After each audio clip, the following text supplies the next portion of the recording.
اللهم صل على سيدنا محمد النبي الأمي.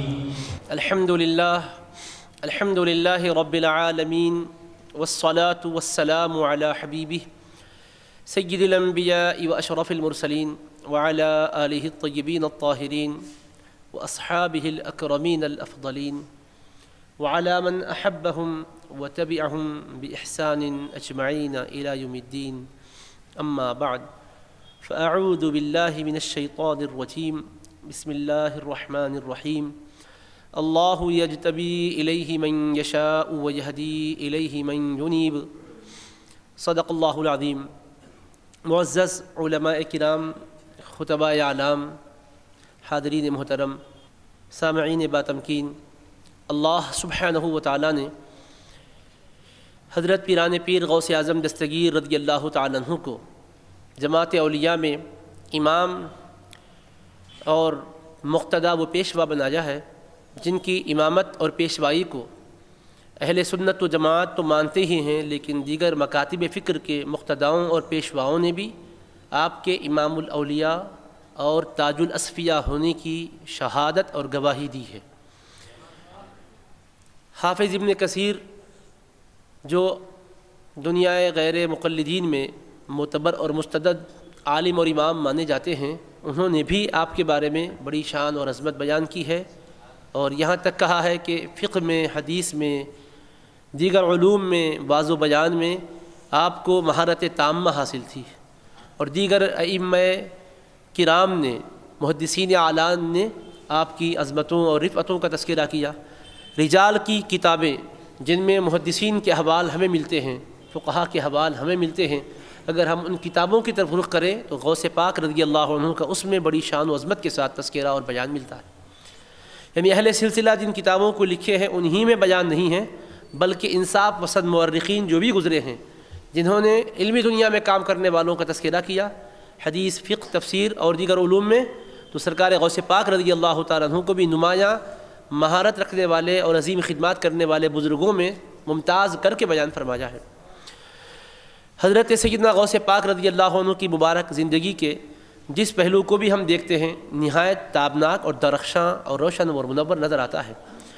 بعد کی مبارک زندگی میں جو آپ سے کرامتیں ظہور پذیر ہوئی، جو کرامتیں آپ کے دست اقدس سے صادر ہوئی، تواتر کے درجے کو پہنچی ہوئی ہے، جیسا کہ آپ کے سیرت نگاروں نے بیان فرمایا ہے۔ لیکن ہم اپنے زمانے میں بعض ان حضرات کو دیکھتے ہیں جو اپنے طور پر دیانت اور انصاف کے تقاضوں پر چلنے والے ہیں سمجھتے ہیں، اور ان کرامتوں کے بیان کے بعد ان کے ذہنوں میں یہ تشویش پیدا ہوتی ہے کہ ایک ذات گرامی سے ایسی کیسی حیرت انگیز باتیں صادر ہوئی کہ ان کی توجہ سے دلوں کی دنیا میں ہلچل مچ گئی، مردوں کو انہوں نے زندہ کیا، وغیرہ وغیرہ۔ ابھی آپ نے مولوی زبیر صاحب سے کرامتوں کی باتیں سنی ہیں، اس پر یہ لوگ کہتے ہیں کہ ایسا کیسا ہو سکتا ہے کہ ایسی باتیں ان سے صادر ہوئی ہوں۔ تو پہلے تو ہمیں یہ سمجھنا ہے کہ اللہ تبارک و تعالیٰ دنیا میں کوئی بندے کو کسی بھی راہ میں وہ اگر محنت کرتا ہے تو صلاحیتیں عطا فرماتا ہے، اور اس کو وہ صلاحیتیں جب اللہ دیتا ہے تو وہ اپنی صلاحیتوں کو ظاہر کرتا ہے، مخلوق کو فائدہ پہنچاتا ہے، مخلوق اس کے ذریعے سے فائدہ حاصل کرتی ہے۔ اب ہم اگر سوچیں تو یہ جو آلہ مکبر الصوت ہے، جو ہماری آواز کو بڑھا کر پیش کرتا ہے، یہ موبائل ہے، اور آج کل کی جتنے بھی نئی نئی ایجادات ہیں یہ بھی تو حیرت انگیز ہیں۔ اگر انسان غور کرے گا تو اس کی حیرت میں اضافہ کا باعث بنے گی۔ یہ سارے کے سارے حیرت انگیز ایجادات کس کے ہاتھوں سے ظاہر ہو رہی ہے؟ انسانوں کے ہاتھوں سے۔ اس کے لیے جنات کام نہیں کر رہے ہیں، کوئی غیبی مخلوق نہیں آئی ہوئی ہے۔ ہم اپنے ہی جیسے لوگوں کو دیکھتے ہیں کہ ان کے اندر جو ذہانت ہے، صلاحیت ہے، وہ اس کو استعمال کرتے ہیں، سوچتے ہیں، پھر انسان کو سہولت پہنچانے والی سواریاں ایجاد کی جا رہی ہے، مواصلاتی ذرائع ایجاد کیے جا رہے ہیں۔ ہم ایک مقام پر بیٹھے ہوئے ہیں، آلات کی مدد سے دنیا بھر میں ہمیں دیکھا جا رہا ہے، ہمیں سنا جا رہا ہے، ہم تک اپنی بات کو پہنچایا جا رہا ہے۔ تو یہ دنیا میں جو مواصلت کے انتظامات ہیں، یہ ظاہر ہے کہ انسان کی ایجادات ہیں، اس میں مومن کی بھی تخصیص نہیں ہے۔ مومن غیر مومن سبھی اس طرح کی حیرت انگیز ایجادات کیے ہیں جو دنیا کو انتہائی برتہ حیرت میں ڈالی ہوئی ہیں۔ تو یہ صلاحیتیں کس کی دی ہوئی ہے؟ جواب ہر بندہ مومن کا یہ کہ اللہ کی دی ہوئی ہے۔ تو جس راہ میں بندہ محنت کرتا ہے اس پر اللہ پاک کرم کر کے اس راہ کی مشکلات اس پر آسان کر دیتا ہے، اور سوچتا ہے تو اس کی سوچ میں اللہ پاک برکت دیتا ہے، اور خلق کو فائدہ پہنچانے والی چیزوں کو وہ ایجاد میں لاتا ہے۔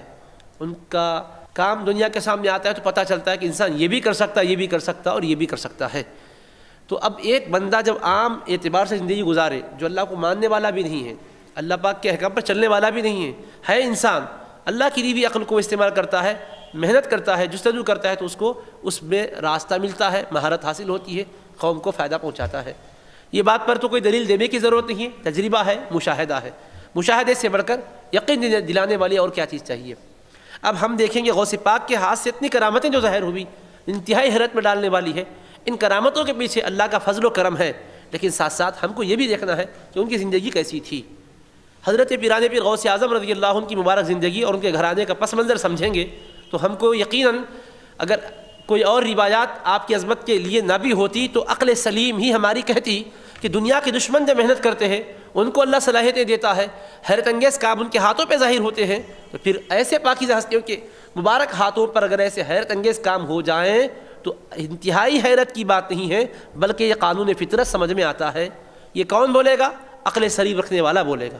اب اس کے لیے میں ایک دو باتیں آپ کے سامنے رکھتا ہوں، کوئی منطقی پیرائے میں نہیں بولنا چاہتا ہوں اور زیادہ میں گہرائیوں میں نہیں لے جانا چاہتا ہوں، سادہ انداز میں آپ سے گفتگو کرنا چاہوں گا کہ حضرت پیران پیر غوث اعظم رضی اللہ عنہ کے گھرانے کے بارے میں ہم سبھی جانتے ہیں کہ ان کے دادا جان امام حسن رضی اللہ عنہ ہیں اور نانا جان امام حسین رضی اللہ عنہ ہیں۔ اسی لیے بزرگوں نے اپنے اشعار میں محبتوں کا، عقیدتوں کا نذرانہ پیش کیا تو کہا، دادا حسن تمہارے، نانا حسین تمہارے، بڑے گھرانے والے جی میرے پیر دستگیر۔ تو اب ظاہر ہے کہ گھرانہ اتنا شان والا ہے، جس گھرانے سے دنیا کو زہد و تقویٰ کی نعمت اور دولت ملتی ہے وہ گھرانہ ہے۔ تو آپ اس گھرانے سے کیا لیے؟ گھرانے میں پیدا ہو جانا خود شرف کی بات ہے، لیکن خصائص جو اس گھرانے کے تھے وہ مکمل آپ کی ذات گرامی میں نظر آتے ہیں۔ آپ کے والد بزرگوار کون ہیں؟ ان کا نام کیا ہے؟ حضرت ابو صالح موسیٰ جنگی دوست کے نام سے انہیں دنیا جانتی ہے۔ والد ماجدہ کون ہیں؟ ام الخیر امت الجبار فاطمہ رحمۃ اللہ علیہا کے نام سے انہیں دنیا جانتی ہے۔ اہل علم اس نام سے ان کی معرفت اور آگاہی رکھتے ہیں۔ تو والد ماجدہ کس کی شہزادی ہے؟ سیدنا امام حسین رضی اللہ عنہ۔ والد ماجد سیدنا امام حسن رضی اللہ عنہ، جنتی جوانوں کے سردار، دونوں بارگاہوں سے فیض آیا۔ یعنی چمنستان مصطفیٰ کے وہ دو پھول ہیں اور دونوں کی خوشبو بھی آپ کے اندر آئی ہے۔ نبی پاک علیہ السلام جنہیں چوما کرتے تھے اور جن کو سونگا کرتے تھے، چومتے بھی تھے اور سونگتے بھی تھے، دونوں فیض آپ کو ملے۔ حسنی فیض بھی ہے دادا جان کے ذریعے سے، حسینی فیض بھی ہے نانا جان کے ذریعے سے۔ تو والد اور والدہ ماجدہ دونوں کے ذریعے سے یہ فیض ملا ہے، اور فیض روحانی ملا، ظاہری بھی ملا۔ کیسے؟ والد بزرگوار کو دیکھیے گا کیسے تھے، والدہ ماجدہ کو دیکھیے گا کیسے تھے، اور ایسی خصوصیت کے بعد انسان کتنا باکمال نہیں بنے گا، کیونکہ آج دنیا ڈی این اے ٹیسٹ کا انکشاف کر کے یہ بتا رہی ہے کہ اگر کسی کے ہم اوپر کے خاندان تک پہنچنا چاہیں، تقریباً 52 پشتوں تک بھی ہم جا سکتے ہیں ڈی این اے کے ذریعے سے۔ وہ کس درجہ صحیح ہے، کس درجہ غیر صحیح ہے، اس پر اب میں گفتگو نہیں کرنا چاہتا ہوں۔ اس پر تو ڈی این اے ٹیسٹ کی شرعی حیثیت کے نام سے عقر کی ایک کتاب ہے جو آپ کے ہاتھوں میں بھی پہنچی ہے، اور ہماری ویب سائٹ ضیاءاسلامک.com میں بھی وہ محفوظ ہے، اس پر لوگ پڑھ رہے ہیں، انگریزی میں بھی ترجمہ ہو چکا ہے، اردو زبان میں بھی ہے۔ اس کو پڑھا جائے، اس کو دیکھا جائے، اس کا مطالعہ کیا جائے۔ مگر میں یہ عرض کرنا چاہتا ہوں، دنیا والے کہتے ہیں کہ نہیں، خاندان کے اوصاف منتقل ہوتے ہیں، اصل کے اوصاف نسل میں آتے ہیں۔ تو حضرت حسنی اور حسینی ہیں، تو اب ہمیں یہ کہنا ہوگا کہ واقعتاً وہ اوصاف آپ میں منتقل ہوئے ہیں۔ اب یہ تو ہوا اس راہ سے انکشاف کی، ڈی این اے ٹیسٹ کی نئی انکشاف کی راہ سے ہم بول رہے ہیں، لیکن سیرت میں بھی کیا لکھا ہوا ہے؟ تو حضرت ابو صالح موسیٰ جنگی دوست رحمۃ اللہ علیہ کی مبارک زندگی کے بارے میں تمام ارباب سیر نے لکھا ہے کہ بہت اونچے درجے کے زاہد تھے، شب زندہ دار تھے، تقویٰ و طہارت میں بلند مقام اللہ نے انہیں دیا تھا، اور جوانی میں بھی اتنے متقی، اتنے پرہیزگار تھے کہ خوب ریاضتیں کرتے تھے، نفس کو ریاضتوں کے ذریعے سے کچلتے تھے، روحانی قوت کو نمو اور ازدیاد اور ارتقاء ہو اس کے لیے محنتیں کیا کرتے تھے۔ تو روحانی قوتوں کو پروان چڑھاتے تھے، نفسانی قوتوں کو کچلتے تھے، یہاں تک کہ نفس آپ کا دم توڑ چکا تھا اور وہ نفس مطمئنہ بن چکا تھا۔ اسی درمیان کے واقعات میں سے ایک واقعہ یہ بھی ہے کہ آپ نہر کے کنارے تھے اور فاقہ چل رہا تھا، تیسرا دن تھا، کچھ کھائے نہیں تھے، 3 دن گزر چکے تھے، دریا کے کنارے بیٹھے ہوئے تھے، ایک سیب بہتا ہوا آیا، بھوک کی شدت تھی، آپ اس کو اٹھا کر تناول فرما لیے۔ جیسے ہی تناول فرمائے، دل میں ایک قسم کی تحریک پیدا ہوئی، ولولہ دل کے اندر پیدا ہوا کہ میں نے تحقیق نہیں کی، اس سیب کو میں نے کھا لیا، حالانکہ معلوم کرنا چاہیے تھا کس کا سیب ہے اور اگر مالک کا پتہ نہیں لگتا ہے تو پھر دوسرے ناس کی تحقیق ہے، پتہ لگتا ہے تو پھر اس سے جا کر ہمیں معافی چاہنی چاہیے۔ تو لہٰذا اب آپ اٹھے اور پھر مالک سیب کا کون ہے اس کو معلوم کرنے کے لیے سوچے، تو خیال آیا کہ پانی اس سمت سے ادھر آ رہا ہے، ظاہر ہے کہ بہتا ہوا آ رہا ہے، اسی طرف چلنا چاہیے، کہیں نہ کہیں اس کا سراغ لگے گا۔ چلتے رہے یہاں تک کہ آپ نے دیکھا ایک باغ نظر آیا، اور باغ میں ایک سیب کا درخت نظر آیا، اور درخت کو دیکھا تو واقعتاً اس کی شاخیں پانی کی طرف جھکی ہوئی تھی اور اس پہ سیب لدے ہوئے تھے۔ تو آپ کو خیال آیا یہی سیب گرا ہے اسی درخت کا۔ تیقن کی منزل میں پہنچے، آپ نے دریافت کیا باغ کے مالک کے بارے میں، تو بتلایا گیا بڑے بزرگ ہیں، متقی ہیں، اللہ والے ہیں، نام ان کا سید عبداللہ صومعی رحمۃ اللہ تعالیٰ علیہ ہے۔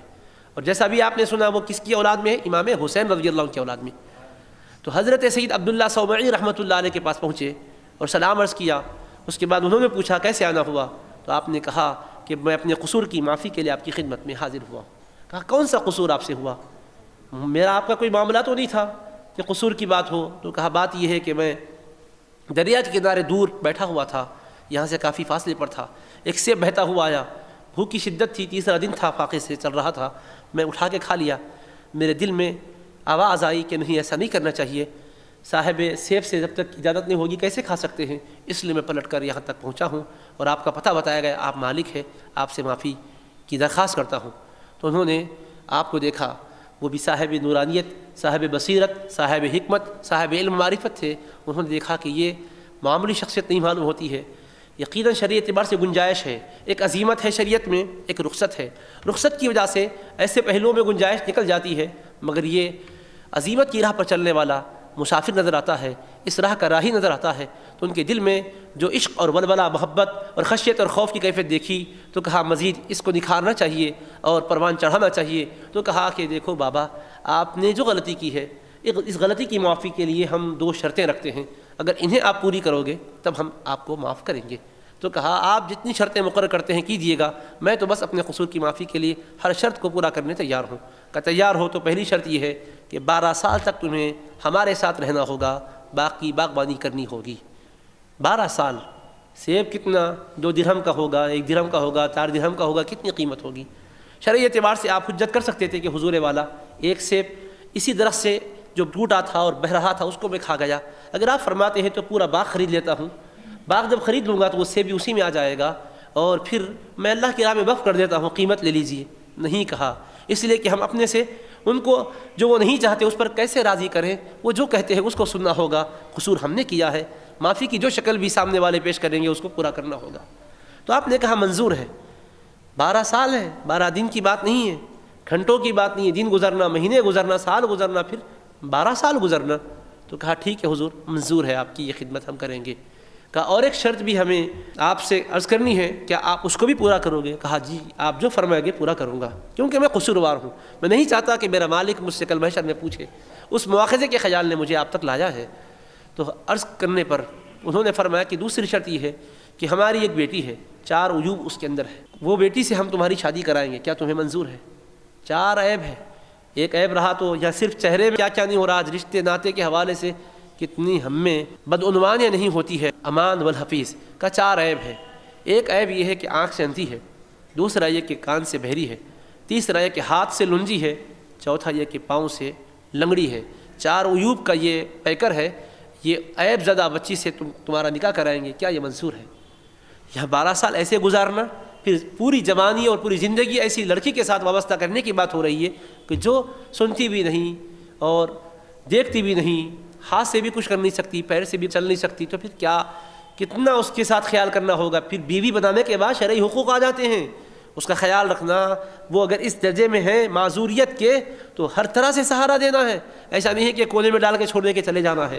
اور نکاح کا آج جیسا تصور ہے، آج شادی کی ہے، کل سمجھ میں نہیں آئے تو طلاق دے دے، پرسوں جا کر کچھ اور کر لے، اس طرح کا تصور نہیں تھا۔ رشتہ محبت، رشتہ دوام سمجھ کر یہ رشتہ کیا جاتا تھا، اسی اعتبار سے رشتہ نبھایا جاتا تھا۔ جب یہ سنا تو آپ کو حیرانی نہیں ہوئی، پریشانی نہیں ہوئی، آپ نے کہا حضور والا یہ شرط بھی منظور ہے، اس لیے کہ قصور ہی ایسا ہوا ہے۔ کیا قصور ہوا تھا؟ بہہ کر آ گیا تھا، سیب کھا لیا تھا۔ حالانکہ آپ دارالفتہ جائیں اور پوچھیں علماء کرام سے، مفتیان نظام سے، کیا شرعی گنجائش رہے گی کہ نہیں رہے گی، تو آپ کو گنجائش کی راہ بتائیں گے شرعی حدود کے اعتبار سے، لیکن وہ گنجائش کی راہ پر نہیں چل رہے تھے۔ عزیمت کی راہ پر چل رہے تھے، نہیں، ہم عزیمت والے ہیں، رخصت والے نہیں ہیں۔ پہنچ کر معافی کے لیے پیش کیے تو انہوں نے یہ طریقہ بتایا۔ ان کی طرف سے آپ سوچتے ہوں گے زیادتی ہو رہی ہے، کیسے بزرگ تھے وہ؟ بزرگ ایسے تو نہیں ہوتے کہ کسی کو پریشانی میں اور اس کی بڑھائیں اضافہ کریں، نہیں، اس کے پیچھے بھی بہت بڑے راز ہیں۔ تو انہوں نے جب کہا تو آپ نے منظور کر لیا۔ مزید امتحان پر امتحان ہو رہا ہے، اب یہ امتحان کی منزل سے گزر رہے ہیں، 12 سال گزر گئے، پھر اس کے بعد وہ شرط پہلے کی پوری ہو گئی، دوسری شرط کی تکمیل کی بات آئی، ایجاب و قبول کے ساتھ گواہوں کی گواہی میں نکاح کرا دیا گیا اور حجرہ عروسی میں آپ کو بھجوایا گیا۔ آپ گئے، صحت مند دلہن نظر آئی تو آپ اس کے بعد فکر مند ہو گئے کہ یہ کیا ہو گیا، خطا ایک پہلے ہوئی تھی، بھول کر یہ کیسی بات ہے کہ مغالطہ تو نہیں ہو گیا؟ آپ نے بات نہیں کی، خاموشی کے ساتھ باہر آئے، چہرے مبارک کو خسر محترم نے دیکھا، آپ کی فکر محسوس کی تو آپ نے بتلایا بات ایسی فکر کی نہیں ہے، میں نے جو باتیں کہی تھی بالکل درست اور صحیح ہے۔ کہا کیا بات ہے؟ آپ نے اندھی کہا تھا، وہ تو اندھی نظر نہیں آتی۔ بہرحال آپ نے جب یہ کہا اور تشویش اور فکر ظاہر کی تو فرمایا بیٹا میں نے اندھی جو کہا تھا، بات اصل یہ ہے کہ اس بیٹی نے کبھی غیر محرم کا چہرہ نہیں دیکھا ہے، اور میں نے بہری کہا تھا اس کے کانوں نے کبھی باطل کی آواز نہیں سنا، اور میں نے لنجی کہا تھا اس کے ہاتھ کبھی معصیت میں آلودہ نہیں ہوئے، میں نے لنگڑی کہا تھا کوئی معصیت کے مقام کی طرف قدم یہ نہیں بڑھائی۔ یہ زندگی اس کی سابق میں رہی اور آنے والی زندگی میں بھی اللہ کی اس سے یہی امید ہے کہ وہ غیر محرم کو نہیں دیکھے گی اور باطل آواز کو نہیں سنے گی اور ہاتھ سے کوئی غلط کام نہیں کرے گی اور قدم سے کوئی معصیت کی طرف نہیں جائے گی، تمہارا ساتھ دینے والی ہوگی، بہترین رفیق حیات ہوگی۔ اب یہ واقعہ میں نے سادہ سیدھا آپ کے سامنے رکھ دیا بہت ہی اختصار کے ساتھ۔ اب تھوڑا سا میں آپ سے پوچھنا چاہتا ہوں کہ سیب کھا گئے تھے حضرت تو کھانے کے بعد خیال پیدا ہوا، جب آپ سیب ہاتھ میں لیے تھے تب یہ خیال کیوں نہیں آیا؟ جب منہ کے قریب لائے تھے تب یہ خیال کیوں نہیں آیا؟ خیال نیکی کا پہلے میں آپ سے پوچھتا ہوں آتا کیسے ہے؟ نیکی کا خیال کس کی طرف سے آتا ہے؟ اللہ کی طرف سے آتا ہے۔ تو یہ خیال نیکی کا اللہ کی طرف سے آیا تو اللہ نے کرم کیا تبھی تو خیال آیا۔ مالک کا کرم کچھ پہلے ہو جاتا تو وہ لقمہ بھی نہیں آپ کے منہ میں جاتا تھا، لیکن پہلے خیال نہیں آیا، کھانے کے بعد خیال آیا۔ اور پھر ایک بات یہاں میں آپ سے واضح کرنا چاہوں گا، حضرت بہت بڑے متقی تھے، بہت بڑے زاہد تھے، ریاضتیں چل رہی تھیں، مجاہدے چل رہے تھے۔ ایسے زاہد اور ایسے متقی لوگوں کو اللہ پاک اپنے فضل و کرم سے نوازتا ہے، مشتبہ چیز ان کے حلق میں پہنچنے نہیں دیتا، اللہ ہی حفاظت کرتا ہے۔ بعد کے بزرگوں کے حالات میں آپ کو ملتا ہے، کتنے ایسے اولیاء ہیں جن کی زندگی میں یہ نہیں ملتا کہ ہمیں کہ لقمہ جب لے رہے تھے تو لقمے میں انہوں نے وزن محسوس کیا، منہ کے قریب لے جانا چاہتے تھے، اس میں بوجھ اور ثقل اور وزن نظر آیا تو رک گئے۔ تحقیق کی تو پتہ چلا مشتبہ تھا، تحقیق کی تو پتہ چلا کہ غلط چیز شامل ہو گئی ہے، نہیں کھائے، ایسا ہوتا ہے۔ اور حدیث پاک سے ثابت ہے، مشہور حدیث بخاری ہے، نبی کریم علیہ السلام کے پاس گوشت لایا گیا ایک بکری کا، سرور کونین علیہ السلام اپنے مبارک دہن تک پہنچا رہے تھے، گوشت نے پکار کر کہا حضور آپ تناول نہ کریں، ایک یہودن نے اس میں زہر ملا دیا ہے تاکہ آپ شہید ہو جائیں۔ یا رسول اللہ میں آپ کے لیے باعث اذیت بننا نہیں چاہتا۔ گوشت نے پکارا تھا حضور سے کہ یا رسول اللہ اس میں زہر ہے۔ حضور کی اتباع کی بدولت حضور کے متبعین کاملین پر بھی یہ کرم ہوتا ہے کہ وہ غذا جو سامنے لائی جا رہی وہ بھی کہتی ہے کہ ان کے کھانے کے لائق ہے یا نہیں ہے۔ حضرت بابا فرید رحمۃ اللہ علیہ کے حالات میں آتا ہے، صابر پیا کے حالات میں آتا ہے، بہت سے اولیاء اللہ کے حالات میں آتا ہے کہ لقمہ بھی بولتا تھا کہ کیا ہے، لینا چاہیے یا نہیں لینا چاہیے۔ بعد والے بزرگوں کے حالات میں آتا ہے، حتیٰ کہ ہمارے حال کے بزرگوں کی بات ہے، حضرت ابو الوفا افغانی رحمۃ اللہ علیہ آپ جانتے ہیں، بہت عظیم المرتبت عالم جلیل اور فقیہ عظیم تھے، جن کو ثانی امام اعظم ابو حنیفہ کے نام سے لوگ جانتے ہیں، شیخ الاسلام بانی جامعہ کے ارشد تلامذہ میں سے ہوتے ہیں، اور اتنا اونچا مقام کہ دنیا علم میں ان کو بڑی عزت اور توقیر سے یاد کیا جاتا ہے۔ آج بھی عالم عرب میں کسی بڑے محقق اور باحث سے پوچھو کہ ابو الوفا افغانی رحمۃ اللہ علیہ جانتے ہو تو کہا ہاں حضرت کی کتابوں سے ہم نے بھی استفادہ کیا ہے، یہ کہے گا۔ حضرت ابو الحسنات رحمۃ اللہ علیہ کے اب ہم زمانہ ہیں، حضرت ابو الحسنات محدث دکن قبلہ رحمۃ اللہ تعالیٰ علیہ ہم زمانہ ہیں۔ حضرت ابو الوفا افغانی رحمۃ اللہ علیہ محدث دکن کا بڑا احترام کرتے تھے، بڑا احترام کرتے تھے، اور محدث دکن قبلہ رحمۃ اللہ علیہ کسی کی طرف سے کوئی دعوت ہوتی تو حضرت تشریف لے جاتے تھے، اور حضرت ابو الوفا افغانی رحمۃ اللہ علیہ تشریف نہیں لے جاتے تھے، بڑی تحقیق کرتے تھے، بڑی تحقیق کرتے تھے۔ کسی نے کہا حضرت آپ تو محدث دکن کا بڑا احترام اور ادب کرتے ہیں، اور حضرت تو دعوت قبول کرتے ہیں خدام کی، اپنے چاہنے والوں کی، آپ غیر معمولی تحقیق کرتے ہیں، کیا بات ہے؟ تو آپ نے فرمایا میاں ہم کون ہیں تم کو پتہ ہے؟ ہم چھوٹے سے کنویں کے مانند ہیں اور حضرت بحر ناپیدا کنار ہے۔ ہم چھوٹے سے کنویں کے مانند ہیں اور وہ بحر ناپیدا کنار ہے، سمندر ہے جس کا کوئی کنارہ نہیں ہے۔ اگر کچھ چیز ہمارے اندر آئے گی تو ہمیں ناپاک کر دے گی، اور وہ سمندر ہے، ہر چیز کو وہ فنا کر دے گا، اس میں طاقت ہے۔ اور دوسری بات سنو میاں، وہ ابو الحسنات عبداللہ شاہ رحمۃ اللہ علیہ اللہ کے ایسے پیارے ہیں کہ اللہ ان کے منہ میں شبہ کا مال جانے ہی نہیں دے گا، ایسی حفاظت ان کی کرے گا۔ ہمارے لیے کوئی حفاظت کا وعدہ تھوڑا ہی ہے، ہمیں سمجھ کے سوچ کے قبول کرنا چاہیے، سمجھ کے آگے بڑھنا چاہیے، اس لیے ہم تحقیق کرتے ہیں۔ اور حضرت کی بصارت اور بصیرت اتنی روشن ہے، اللہ سے ایسا تعلق اور ایسا معاملہ انابت کا ہے کہ مشتبہ چیز اللہ ان کا لقمہ بننے نہیں دے گا، اتنا ہم سمجھتے ہیں۔ حضرت سے ہمارے معاملے کو ملا کے نہ دیکھو فرما جاتا۔ تو بڑوں کے معاملات ایسے ہوتے ہیں، جب یہ حضرات کے ایسے معاملات ہیں تو یہ ذات گرامی کے ساتھ بھی سیب لیتے وقت خیال ان کو بھی آ سکتا تھا اور کھانے سے رک سکتے تھے، مگر ہم سمجھتے اتفاق ہو گیا ہوگا۔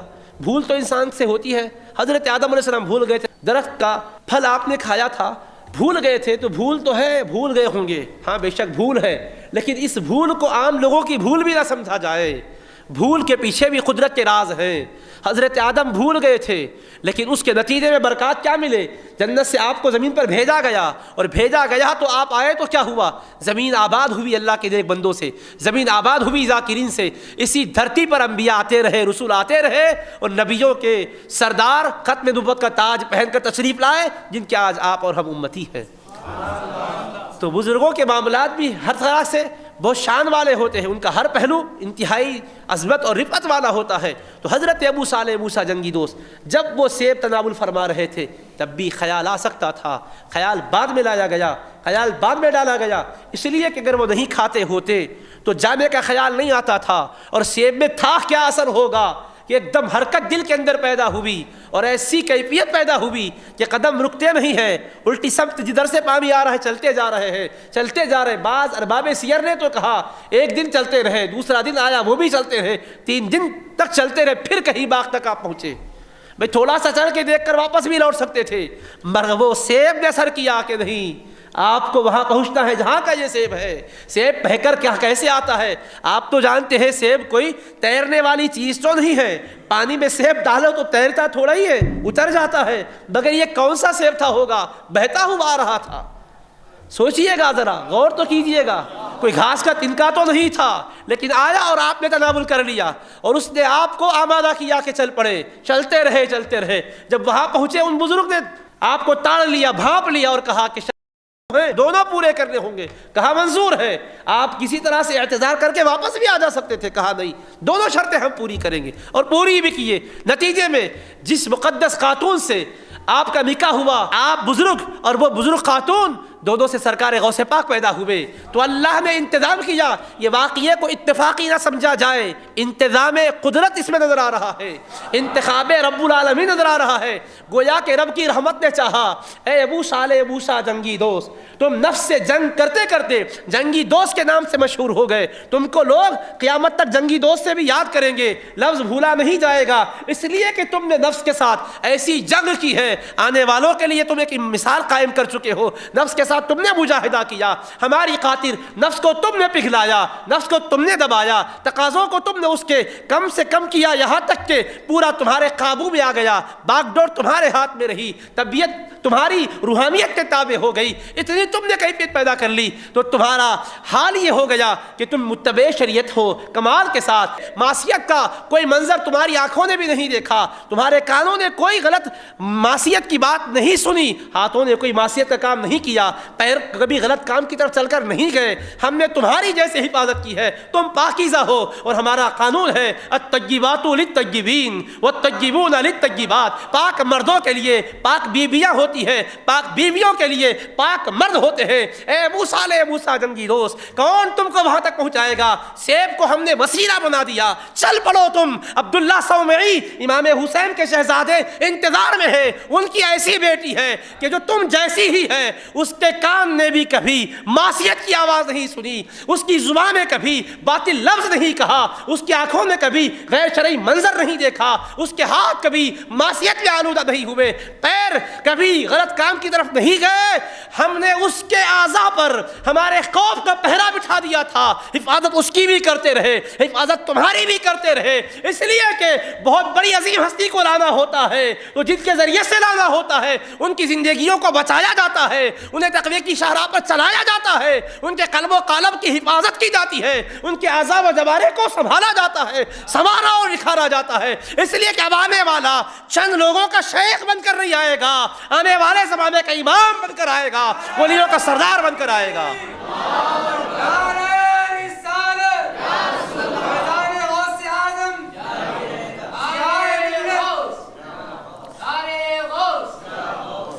تو آنے والا ولیوں کا سردار بن کر آ رہا ہے، ہم اس مقدس ہستی کو لانا چاہتے ہیں، لہٰذا انتظام ہمارا یہ ہے کہ تمہارے ذریعے سے لائیں گے۔ تو پاکیزہ ایک بی بی تھی، پاکیزہ خاوند کی ضرورت تھی، سیب وسیلہ بن گیا پہنچے، اور اس کے بعد مزید نکھار آیا، الطیبات للطیبین والطیبون للطیبات کے تحت اللہ نے پاک بی بی کے لیے پاک خاوند کو بھیجا اور پاک خاوند کے لیے پاک بی بی کو رکھا تھا۔ اس طرح سے عقد نکاح کے بعد اس سے تعلق قائم ہوا اور وہ برکات کا ظہور غوث اعظم کی شکل میں ہوا۔ اب بولو جن کے ماں باپ اس شان کے ہوں گے ان کے وجود سے آنے والا وجود گرامی کس شان کا نہیں ہوگا؟ دنیا میں انگریز محنت کرتا ہے تو خدا اس کو حیرت انگیز کرنے والے ایجادات کو وجود میں لانے والا بنا سکتا ہے، وہ قادر مطلق ہے۔ تو اے عقل کے اندھو، ذرا خدا کی دی ہوئی عقل کو استعمال کرو۔ ایک انگریز کو جو صلاحیت اللہ دیتا ہے تو حیرت انگیز کاموں کی وہ ایجاد کرتا ہے۔ ایک دنیا کا عام انسان ہے لیکن سائنس میں محنت کرتا ہے، وہ سائنٹسٹ کہاں سے کہاں تک نہیں پہنچتا۔ کبھی سوچا بھی تھا کہ ایک انسان ہوائی جہاز پر پرواز بھی کرے گا اس کائنات میں، کبھی خیال بھی کیا تھا کہ بیٹھے ہوں گے ایک گوشے میں، دنیا بھر میں بیک وقت آپ دیکھے بھی جا رہے ہوں گے، سنے بھی جا رہے ہوں گے، اور آپ بھی ان لوگوں کو دیکھ رہے ہوں گے جو آپ کو دیکھ رہے ہیں، اور ان کی سن رہے ہوں گے جو آپ کو سن رہے ہیں۔ کبھی سوچا بھی تھا، لیکن مادی ترقی یہاں تک پہنچ گئی۔ اب مجھے بتاؤ، یہودیوں کو، عیسائیوں کو، مشرکوں کو ہم نہیں کہنا چاہتے، وہ تو خدا کی وحدانیت ہی میں شک شبہ کرتے ہیں، رسالت نبوت کے بارے میں ان کا ایمان و یقین کیا ہے، لیکن ایک کلمہ پڑھنے والے بھائیو، ہم تم سے کہنا چاہتے ہیں، خدا را تھوڑا ہماری بات پر اخلاص کے ساتھ کان دھرو، توجہ دو کہ یہ جو کچھ ہوا ہے ان کے ہاتھوں سے، یہ خدا کی قدرت سے ہوا ہے یا ان کی اپنی ذاتی صلاحیت سے ہوا ہے؟ تو تم کہو گے نہیں، صلاحیت ان کو خدا نے دی ہے اور ان سے یہ کام ہوا۔ تو خدا غیروں کو صلاحیت دیتا ہے تو ایسے پاکیزہ کو کیسی صلاحیتیں نہیں دے گا جو صرف اسی کی سنتے رہے، اسی کو دیکھتے رہے، ایک ہی کو دیکھتے تھے، ایک ہی کی سنتے تھے، ایک ہی سے کہتے تھے، ایک ہی کے ساتھ رہتے تھے۔ ایسا رہنے والوں پر کرم ہونا چاہیے یا نہیں ہونا چاہیے؟ جب زہد و ورع کا عالم یہ ہے، تولد ہوئے غوث اعظم تو شیر خارگی میں روزہ رہے۔ لوگ کہتے ہیں کہ بچہ بچپن میں تو شعور ہی میں نہیں ہوتا، یہ کہاں کا قصہ تم نے گھڑ لیا ہے کہ وہ پیدا ہوئے تو روزہ رکھے، صبح صادق سے غروب آفتاب تک امی جان کا دودھ نہیں پیے؟ کیسے ہم مانیں؟ قرآن پڑھو گے تو سمجھ میں آئے گا۔ اللہ نے بتایا شیر خوار بھی بول سکتا ہے۔ یوسف علیہ السلام پر تہمت لگی تھی تو اللہ نے قرآن میں صفائی اس معاملے کی کیسے کروائی؟ وہ شہید شاہد من اہلیہا، ان کے گھر والوں میں سے ایک گواہ نے گواہی دی۔ وہ ایک گواہ کون تھا؟ مفسرین میں کرام لکھتے ہیں کہ ایک شیر خوار بچے سے گواہی دلوائی۔ شیر خوار بچہ، وہ ولی تھا، وہ بچہ نبی نہیں تھا، اس کے بارے میں یہ نہیں ملتا کہ بعد میں نبی اور رسول ہونے کی بات آئی ہو، تو غیر نبی کی بات ہے۔ شیر خارگی میں غیر نبی بھی گواہی دیا، قرآن سے ثابت ہے۔ اور گواہی کیا دی؟ ان کان قمیصہ قد من قبل فصدقت وهو من الكاذبین وان کان قمیص قد من دبر فكذبت وهو من الصادقین۔ پریشان کیوں ہو رہے ہو عزیز مصر؟ زلیخا نے ان پر الزام دھرا ہے، حقیقت جاننا چاہتے ہو تو سن لو، ان کان قمیصہ قد من قبل، ان کی قمیص کو دیکھو، اگر ان کا گریبان سامنے سے چاک ہے، سامنے سے پھٹا ہوا ہے، تو پھر اس کا مطلب یہ ہو کہ غلط بول رہے ہیں، زلیخا سچ بول رہی ہے، بدی کے ارادے سے آگے بڑھے تھے، انہوں نے دامن پکڑا تھا، یہ فرار اختیار کیے، پھٹ گیا سامنے سے۔ اگر پیچھے سے پھٹا ہوا ہے تو اس کا مطلب یہ ہے کہ یہ سچے ہیں، وہ جھوٹ بول رہی ہے، کیونکہ وہ اپنی طرف بلانا چاہتی تھی، پکڑ کر کھینچ رہی تھی، وہ بھاگ رہے تھے، اس درمیان اس کشمکش میں پھٹ گیا۔ فلما رأى قمیصہ قد من دبر، جب عزیز مصر نے آپ کے قمیص کو دیکھا پیچھے سے پھٹا ہوا تھا، قال انہ من کیدکن، کہا اے عورتوں یہ تمہارے مکر کی بات ہے، ان کیدکن عظیم، تمہارا مکر بڑا خطرناک ہے۔ یوسف اعرض عن ھذا، یوسف نظر انداز کر دو اس کو، واستغفری لذنبک، اے الزام لگانے والی اپنے قصور کی تم معافی چاہو، انکی من الخاطئین، تم خطا کرنے والوں میں سے ہو۔ اب دیکھو، آپ بچے نے گواہی دی اور ایسی گواہی دی کہ عملاً باقاعدہ اسی کے مطابق معاملہ ہوا، سامنے سے پھٹا ہوا ہے تو تو وہ سچی ہے، یہ جھوٹے ہیں، پیچھے سے قمیص پھٹا ہوا ہے یہ سچے ہیں، وہ جھوٹی ہے، پیچھے سے پھٹا ہوا تھا اور واقعی جھوٹی وہ تھی، یوسف علیہ السلام سچے تھے اور شان آپ کی ظاہر کی گئی۔ تو ایک بچہ ہمارے اعتبار سے نہ بات کر سکتا ہے نہ کوئی گواہی دے سکتا ہے، اور اللہ کی قدرت ہے، قرآن نے بتایا کہ یوسف علیہ السلام کی شان کے لیے میں نے اس کو گواہ بنایا، اس سے گواہی دلوائی۔ تو ناممکن نہیں ہے، قدرت سے تو ہر شے ممکن ہے، لیکن عملاً اس قسم کا واقعہ بھی وقوع پذیر ہوا، قرآن میں اس کا بیان آیا۔ غوث اعظم کا یہ واقعہ قرآن میں پوچھتے ہیں بے وقوف لوگ، غوث اعظم قرآن سے پہلے آئے ہوتے تو قرآن میں آیا ہے، ٹھیک تھا، آپ آئے بعد میں ہے تو قرآن میں کیسے آپ ڈھونڈ رہے ہو؟ ہاں البتہ اس قبیل کا واقعہ آیا ہے کہ شیرخوارگی میں آپ کا روزہ رکھنا، بے شعوری میں شعور والا ہونا، ہاں قرآن میں ایسا ہے کہ اللہ نے جس کو دینا چاہا عطا کر دیا۔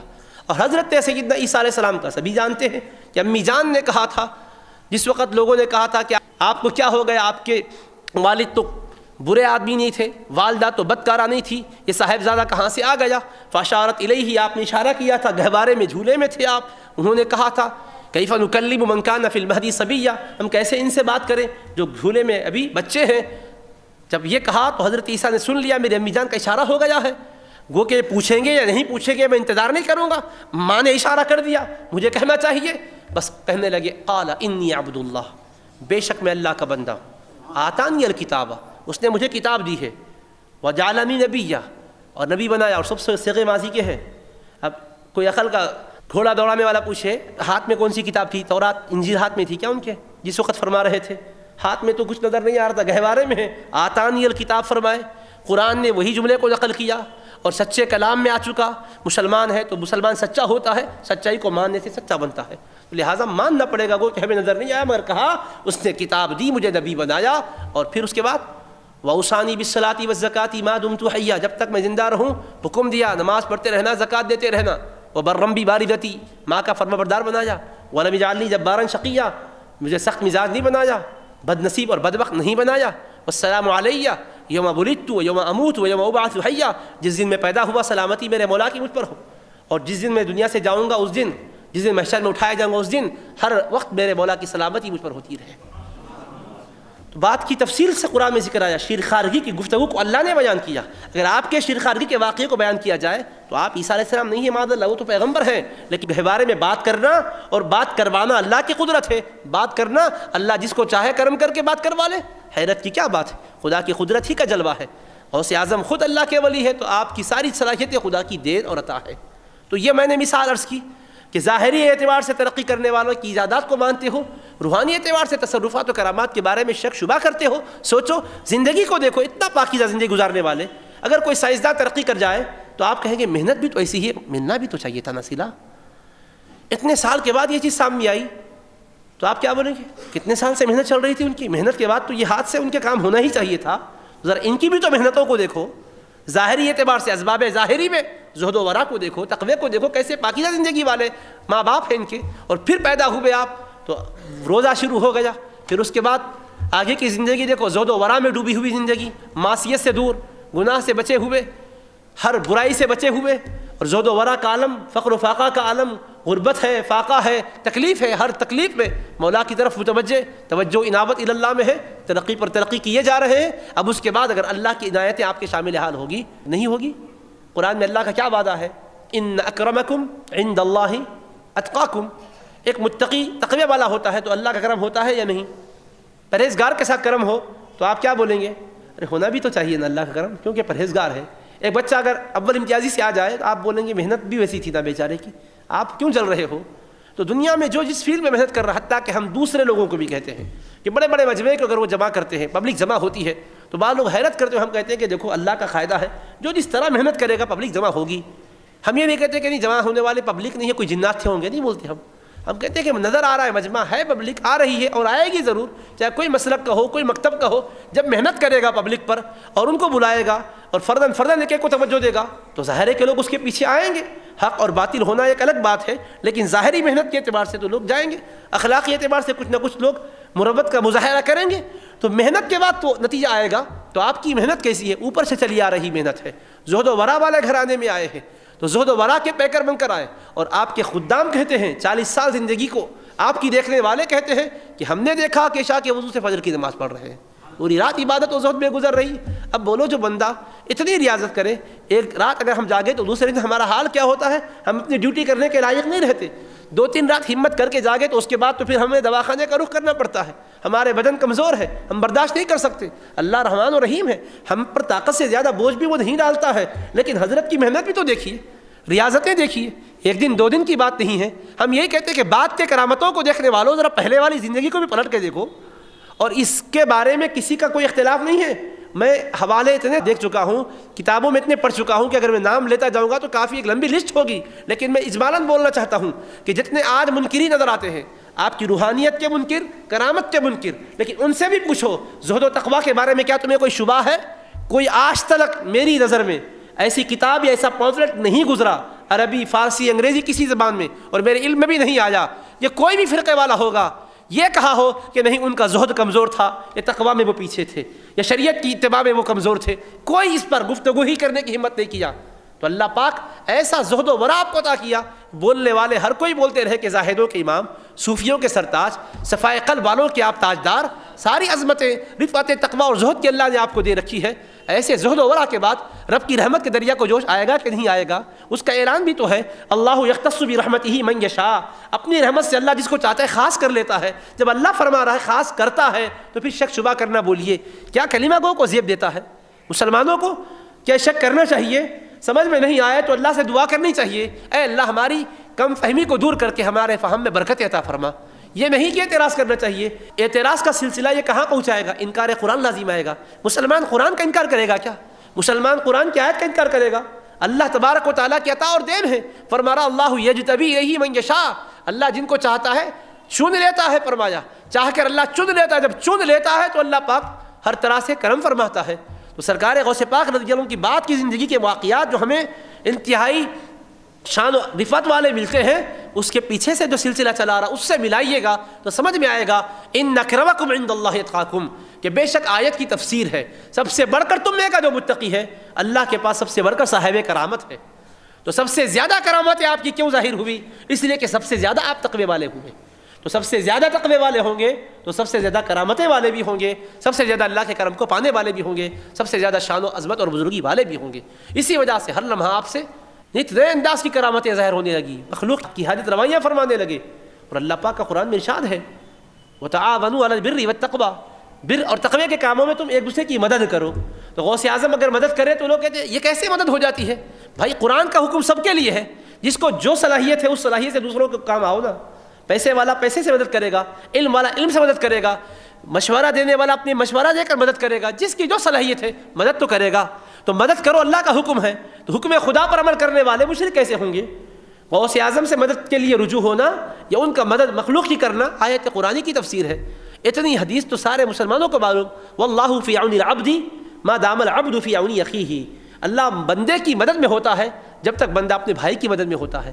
حضور یہ نہیں فرماتے تھے کہ کوئی کسی کی مدد نہیں کر سکتا، مدد نہ کرے. فرمایا مدد میں ہوتا ہے تو اللہ کی مدد آتی ہے. تو حضرت غوث اعظم کا مدد فرمانا، مشکلات میں سہارا دینا، یہ قرآن اور حدیث کے عقیدے کے خلاف حق بالکل نہیں ہے. گزشتہ ہم نے اس پر تفصیلی بحث آیات قرآنیہ اور احادیث نبویہ کی روشنی میں کی ہے، اس کا ہم اعادہ کرنا نہیں چاہتے. آخر میں ایک بات عرض کروں گا کہ حضرت غوث پاک رضی اللہ عنہ کی بے شمار کرامتوں میں سے ایک یہ بھی ہے کہ اللہ تبارک و تعالیٰ کی بارگاہ میں آپ رجوع ہوتے تھے. اللہ پاک آپ پر احوال باقیات کو کھولتا تھا. آپ کے شیخ ایک مرتبہ شیخ حماد رحمۃ اللہ علیہ نے فرمایا کہ اے شیخ، آپ جس شان سے باز کرتے ہو، بلا کسی جھجک کے آپ بیان فرماتے ہو، عجیب و غریب نکات آپ نکالتے ہو، اور اسرار آپ کے ایسے تھے. قرآن کریم کی آیات کی تفسیر کر رہے ہیں، حیران ہے علماء وقت. ایک آیت کی 11 انداز کی تفسیر کی ہے اور ہر تفسیر کس مفسر کے حوالہ دیتے رہے، پھر آگے بیان فرماتے رہے. جتنا سب جانتے تھے وہ بیان کیے، ان کا ذخیرہ ختم ہو گیا، مگر آپ کے بیان کا سلسلہ چل رہا ہے. پھر یہ تھا قال، ہمارے صدوشیوخ رحمۃ اللہ علیہ فرماتے تھے. اس کے بعد آپ نے کہا رجعنا من القال الى الحال، کہ اب تک ہم قال سے کہہ رہے تھے، ہم حال کی طرف آتے ہیں. جب حال کی طرف آتے کہ اگر توجہ دی تو علامہ ابن جوزی محدث وقت تھے، وہ بیٹھے ہوئے تھے. حتی خرق ابن الجوزی ثیابہ، یہاں تک ابن جوزی وزن میں آ گئے اور اپنے کپڑے پھاڑ ڈالے. کیا مفاہیم اور کیا معانی ہے، کیسی اس کی بلندی تک پہنچنا ہے. تو کہا تم ایسے بیان کرتے ہو، کیا کبھی آپ کو خوف نہیں ہوتا اللہ پاک کی کوئی خفیہ تدبیر تو نہیں ہے آپ کے ساتھ؟ یعنی مطلب ظاہراً جو کرم دکھ رہا ہے کہیں کوئی بڑی آزمائش تو نہیں ہے، اللہ اس کے سوا کچھ اور تو نہیں چاہتا؟ کبھی آپ کو اس کا ڈر نہیں ہوتا؟ کیا پوچھے آپ سمجھ رہے مطلب؟ یعنی کبھی اللہ پاک کیا کرتا ہے، ایک بندے کی بات پر لوگوں کو جمع کر دیتا. اب وہ بیچارہ سمجھتا میں اگر اللہ کا پسندیدہ نہیں ہوتا تو لوگ اتنا کیوں چاہتے تھے؟ کیونکہ حدیث شریف میں آیا ہے اللہ کسی بندے کو چاہتا ہے تو لوگوں میں محبت ڈال دیتا ہے. تو کبھی اس پر آدمی اس دھوکے میں آ جاتا، ہاں اتنے لوگ اس لیے مجھ کو چاہ رہے ہیں کہ میں اللہ کا پسندیدہ ہوں. لیکن کبھی ایسا ہوتا اللہ کا پیارا نہیں ہوتا، اللہ آزمانے کے لیے لوگوں کو اس کی طرف کر دیتا. خوب لوگ اس کے پاس آتے، آزمائش رہتی ہے، اس کے بعد میں اللہ پاک اس کا انجام برا کر دیتا، خاتمہ خراب ہو جاتا، حقیقت کھل جاتی، جتنا ساتھ دیے لوگ اتنا دور بھی ہو جاتے. تو کبھی ایسا ہوتا، اللہ تعالیٰ اس ابتلا سے سب کو بچائے. لیکن بظاہر لوگوں کا برجوا، ہم یہ نہیں کہہ سکتے کہ ہمارا رب ہم کو پسند کر کے یہ کیا ہے. ہو سکتا ہے کہ کوئی اور اللہ پاک کا ارادہ ہو جس کو ہم نہیں جانتے. تو پوچھا تھا حضرت حماد نے کہ اے شیخ عبد القادر، آپ واز فرماتے ہو، سب کو للکارتے ہو، وزراء کو، خلفاء کو، امراء کو، علماء کو، صوفیاء کو، ہر ایک کو، ہر طبقے کو آپ بڑے ہی شان و شوکت کے ساتھ ڈراتے ہو. یہ امداد اور جو واز تذکیر کا آپ کا انداز ہے، کبھی آپ خوف نہیں کھاتے؟ کیا پوچھا. تو حضرت نے جواب کیا دیا؟ اپنے مبارک ہاتھ کو ان کے سینے پہ رکھ دیا. شیخ ہے، سینے پر اپنا مبارک ہاتھ رکھا. کچھ دیر کے بعد ہاتھ کو ہٹایا اور کہا کہ حضرت آپ تو اللہ کے ولی ہے، اپنے قلب کی آنکھ سے آپ دیکھ لیجئے میرے ہاتھ پر کیا لکھا ہوا ہے. اس کے بعد ہاتھ ہٹایا تو شیخ حماد فرمانے لگے اے شیخ عبد القادر، کیا آپ پر اللہ کا کرم ہے، آپ کے ہاتھ میں جو لکھا ہوا ہے میں نے دیکھ لیا. کیا لکھا ہوا ہے؟ لکھا ہوا یہ ہے کہ میرے اس پیارے بندے سے 70 مرتبہ میں نے فرما دیا میرے پیارے بندے تو اتنا میرا پیارا ہو گیا کہ میں تیرے ساتھ کوئی اور دوسرا ارادہ نہیں فرماؤں گا، کرم ہی ہوگا تیرے اوپر میرے بندے. 70 مرتبہ وَأَخَذَ مِنَ اللَّهِ مَوْثِقًا کے الفاظ ہیں. 70 مرتبہ میرے مولا نے فرمایا ہے، میرے مولا کی عطا سے اس نے فرما دیا ہے لا امکر بک، کہ میرے پیارے بندے عبد القادر میں تمہارے ساتھ کوئی اور خفیہ ارادہ نہیں رکھتا. میرا ارادہ خفیہ بھی خیر کا ہے اور ظاہر بھی خیر کا ہے. میں خیر کے ساتھ ہی رکھنا چاہتا ہوں، خیر کا ہی معاملہ تمہارے ساتھ کرنا چاہتا ہوں. یہ میرے مولا کی کرم نوازی ہے. پھر اس کے بعد فرماتے ہیں کہ میرے مولا نے میرے معروضے پر مجھ سے فرمایا کہ شیخ تمہارے ساتھ بھی خیر کا معاملہ کروں گا اور تمہارے دامن سے جو وابستہ ہوں گے ان کو بھی بے توفیق توبہ کے نہیں موت دوں گا. یعنی موت کا وقت آئے گا تو توبہ کی توفیق نصیب ہوگی، مریدین ہوں گے. صاحب قلائد الجواہر 7 سلسلے تک ذکر کرتے ہیں، آپ کے بعد آپ کے مرید، پھر مرید کے مرید، پھر مرید کے مرید، اس طرح 7 تک آیا. اور بعض کتابوں میں آتا ہے جو آپ کے مرید ہوں گے واقعتاً مرید، آج کل کے دور کے حساب سے نہیں، رسماً مرید ہو جاتے ہیں، کچھ نہ کچھ چلو سلسلے سے تو وابستہ ہو گئے. مرید ارادت سے ہے، واقعی اس کا ارادہ حق کو پانے کے لیے شیخ سے رجوع ہونے کا ہو. ایسا اگر مرید ہوگا فرمایا قیامت تک کے لیے میں میرے مولا سے معروضہ کر کے یہ اطمینان حاصل کر لیا ہوں کہ جو بھی واقعتاً مرید ہوگا، واقعتاً میں اس لیے عرض کر رہا ہوں کہ مرید ہونا رسمی طور پہ نہیں، تو اللہ اس کو وقت اخیر توفیق دے گا. اگر کچھ اس سے اونچ نیچ ہو بھی گئے ہیں تو وہ اللہ سے توبہ کر کے دنیا سے پاک صاف جائے گا. اور وہ آپ کا ارشاد بھی سب کو معلوم، لوین کشفت عورت لمریدی بالمشرق وانا بالمغرب. یہ فرمایا بالمغرب وانا بالمشرق، یعنی مطلب یہ کہ میرا مرید اگر مشرق میں ہو میں مغرب میں رہوں، یا وہ مغرب میں ہو میں مشرق میں رہوں، اور سطر کھل جائے لسترتھا، تو میں اس کی سطر پوشی کر دوں گا. البتہ یہاں میں اپنے بھائیوں سے کہنا چاہتا ہوں تذکیر کے لیے اپنی ذات سے اور آپ سے بھی، کہ مرید کے لیے فرمایا اگر کہیں کسی کی سطر کھلتی ہے تو اپنا جائزہ لینا چاہیے کہ ہم کس درجے کے مرید، یعنی سطر پوشی کا وعدہ ہے.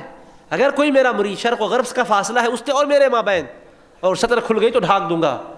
اگر عمومی معنی میں سوئے قیامت تک کے لوگوں کے لیے ہے تو پھر آج اگر ہمارے ساتھ سطر پوشی کا معاملہ نہیں ہوا تو ہمیں اپنی ارادت پر نظر ثانی کرنی چاہیے، ہم کس شان کے مرید ہیں. سمجھ رہے میں جو بولنا چاہتا ہوں؟ یعنی مطلب کیا حقیقت میں مرید بھی بننا، مرید رسمن نہیں، دنیا کے لیے نہیں، بس یہ سمجھ کر نہیں کہ چلو مرید ہو گئے تو جنت مل جاتی ہے. اگر ایسا ہوتا تو سرکار غوث پاک کو نہ ریاضتوں کی ضرورت تھی، نہ مجاہدوں کی ضرورت تھی، نہ تو حضرت کے والد بزرگوار کو سیب کے بعد خیال آنے پر وہاں تک جانے کی ضرورت تھی.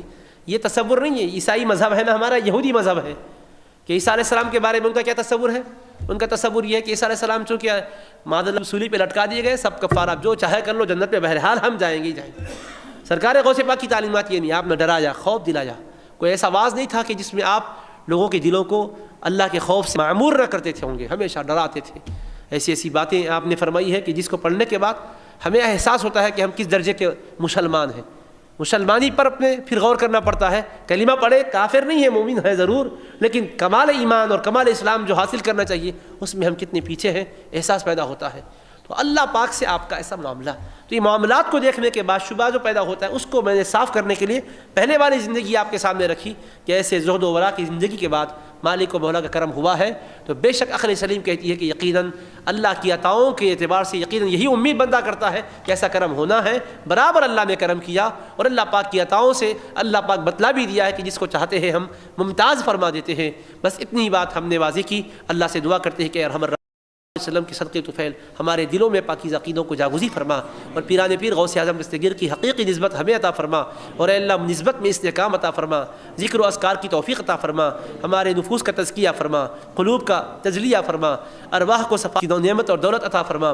اے ارحم الراحمین حضرت سرکار غوث پاک رضی اللہ عنہ کی جو مقدس تعلیمات ہیں جس سے انہوں نے دنیا کو روشناس کروایا ہے، مولا اس تعلیمات کا صدقہ ہمیں بھی عطا فرما. ہمارے ظاہر و باطن کو پاکیزہ بنا دے. اے اللہ ہمارے قلب و قالب کو اپنا مطیع اور فرما بردار بنا دے.